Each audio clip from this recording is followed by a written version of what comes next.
Olá pessoal, tudo bem?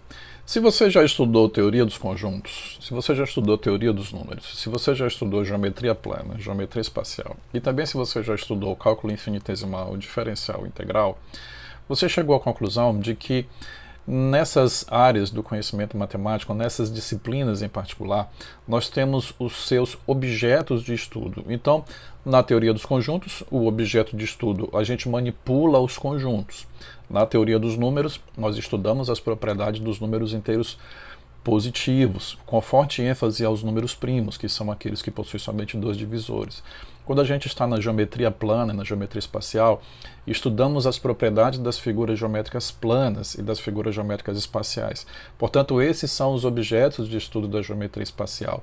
E quando estamos no cálculo infinitesimal, diferencial integral, aplicamos as técnicas de limites, derivadas e integrais, essas metodologias matemáticas para analisar o comportamento das funções.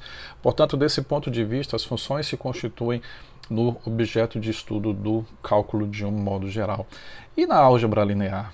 Então, esse vídeo é feito para você que está estudando álgebra linear, que já estudou álgebra linear, que vai estudar álgebra linear quando entrar na universidade, e também para você que quer adquirir uma cultura matemática de um modo geral. Portanto, se você chegou até aqui e ainda não é inscrito, peço que você se inscreva para impulsionar o crescimento do canal e assine para ser notificado quando novos vídeos forem produzidos exclusivamente para você. Isso é muito importante para nos motivar a continuar trazendo conteúdo matemático de qualidade para você. Bem, o tema de hoje é álgebra linear e qual é o objeto de estudo da álgebra linear. Uma coisa muito legal que acontece aqui no nosso país é que nós dispomos de uma vasta literatura de álgebra linear escritos por pesquisadores e professores brasileiros com uma larga experiência no ensino dessa disciplina, bem como também na pesquisa relacionada com álgebra linear. E se você for consultar essas bibliografias, na maioria delas, diz em seus respectivos prefácios que a álgebra linear é o estudo dos espaços vetoriais de dimensão finita. Nossa, quantas palavras, né? Estudo dos espaços vetoriais finitamente gerados.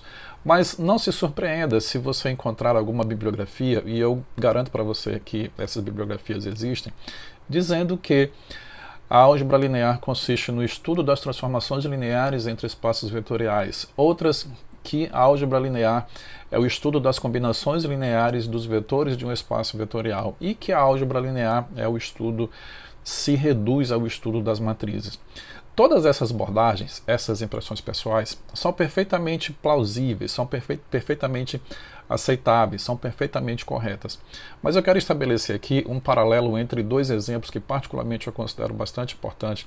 E aí a gente vai tentar manter um consenso a respeito de qual é, de fato, o objeto de estudo da álgebra linear. Se é somente um objeto ou vários objetos, tá? Então, os conjuntos que eu quero trazer, primeiro é o conjunto dos vetores no plano cartesiano, tá? Vetores do tipo xy, com ordenada y e abscissa x ordenada y. E o segundo conjunto é o conjunto das matrizes de ordem m por n, matrizes retangulares ou matrizes quadradas. Então vamos lá. Ambos esses conjuntos são muito familiares a gente já no colégio. Quando a gente estuda esses conjuntos, principalmente quando a gente estuda temas relacionados à física, em que a soma de vetores é dada pela lei do paralelogramo, lembra, no caso do R2, no caso do R3. Mas o que eu quero dizer para vocês aqui é o seguinte: nesses dois conjuntos existem formas de nós operacionalizarmos os seus elementos. O que significa operacionalizar os elementos desses conjuntos? Consiste em nós somarmos seus elementos e multiplicarmos seus elementos por escalares. Então eu quero te fazer uma primeira pergunta: como é que a gente soma pares ordenados no plano cartesiano? É difícil nós somarmos pares ordenados, os elementos do plano cartesiano? Não. A gente soma elemento a elemento, certo? E quando a gente vai para o conjunto das matrizes, a primeira coisa que a gente tem que ter em mente é uma condição de que a gente só pode somar matrizes se elas forem matrizes do mesmo tamanho, se elas forem matrizes retangulares, duas matrizes retangulares ou duas matrizes quadradas. E a soma é elemento a elemento. Então, quando essas operações são apresentadas para a gente, parece que é algo que nós já sabíamos, concorda? Ou seja, parece que é algo que já estava no nosso código genético matemático, ou seja, não existe outra forma mais usual e correta de somar esses elementos da forma como a gente está apresentando aqui. Tá? Ou seja, uma soma elemento a elemento. E além disso, como nós estamos somando seus elementos e multiplicando seus elementos por escalares, essas operações trazem consigo algumas propriedades relacionadas à soma e algumas propriedades relacionadas à multiplicação por escalar, num total de 8 propriedades. Tá? Eu não vou entrar no mérito aqui dessas propriedades, eu só quero dizer que existe um conjunto de propriedades que são satisfeitas pela soma e um conjunto de propriedades que são satisfeitas pelas matrizes, no conjunto das matrizes. Então percebam que esses dois conjuntos, eles possuem uma estrutura operacional da qual decorrem propriedades que são semelhantes, no seguinte sentido: as propriedades que são satisfeitas num conjunto também são satisfeitas no outro conjunto. E eu posso considerar aqui não somente esses dois exemplos, a gente pode pegar mais outros conjuntos, como o conjunto dos polinômios de grau n, o conjunto das funções que são contínuas, o conjunto das funções que são diferenciáveis. É muito natural a gente fazer essa soma de funções, é muito natural a gente fazer soma de polinômios de grau no máximo n. Percebe? E a partir daí decorre as propriedades que a gente tem que assegurar para que esses conjuntos venham a ser classificados como espaços vetoriais. Tudo bem? Então, a outra questão que surge é o seguinte: por que que no momento em que eu consigo provar, que eu consigo classificar o conjunto das matrizes como sendo um espaço vetorial, por que que eu posso dizer que uma matriz é um vetor? Se eu for levar essa pergunta para o conjunto das funções que são diferenciáveis, por que que eu posso dizer que uma função que é diferenciável, uma função que é integrável, por que que eu posso dizer que essa função é um vetor? Por que que eu posso dizer que um polinômio é um vetor? Percebe como é uma pergunta de natureza até filosófica? Porque certamente nesses conjuntos se tem a mesma estrutura que tem o conjunto dos vetores. Então é nesse sentido, é nesse paralelo que a gente pode dizer que uma matriz é um vetor e assim por diante. Por quê?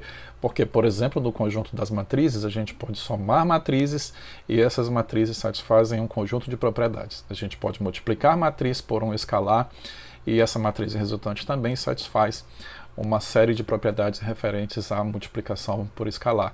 E essas propriedades são muito naturais no conjunto dos vetores. Portanto, no conjunto das matrizes existem esse paralelo entre as propriedades que são satisfeitas em conjuntos que são formados por vetores. Nesse sentido, a gente pode dizer que uma matriz é um vetor. Então não se assuste se você está estudando álgebra linear pela primeira vez e ouvir dizer que uma matriz é um vetor, que uma função é um vetor, que um polinômio é um vetor. Isso é perfeitamente natural de um ponto de vista matemático, tá?